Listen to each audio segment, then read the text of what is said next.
हर किसी की कब्र सुकून नहीं देती। कुछ कब्रें हिसाब मांगती हैं। लड़का हर रोज एक पुराने कब्रिस्तान के बाहर से गुजरता है। कब्रिस्तान में कोई ना होता था, मगर एक कोने में हर रोज किसी को देखता था। वहां एक बूढ़ा शख्स बैठा होता, ना किसी से बात, ना किसी से नजर मिलाना, बस कुरान पढ़ता रहता। एक दिन लड़का रुकता है और पूछता है, बाबा, आप हर रोज यहाँ अकेले क्यों बैठते हैं? बूढ़ा नजरें झुकाए, मैं अपने किए का हिसाब दे रहा हूं और शायद उसकी सजा भी पा रहा हूं।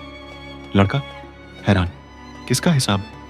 बूढ़ा, एक ऐसी लाश का जिसे मैंने हराम पैसे से दफनाया था। बूढ़ा धीरे धीरे बताता है, मैं गरीबों का कफन दफन करता था, पर जो पैसा बचता उसे चुपचाप रख लेता था। एक दिन एक बेनाम लाश आई और मैंने उसे उन्हीं हराम पैसों से दफना दिया। उस रात के बाद से मेरी आंख कभी चैन से नहीं लगी।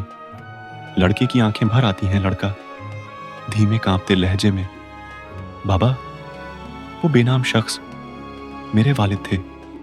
हराम पैसा वक्त से पहले दफना भी सकता है और बाद में चैन भी छीन लेता है।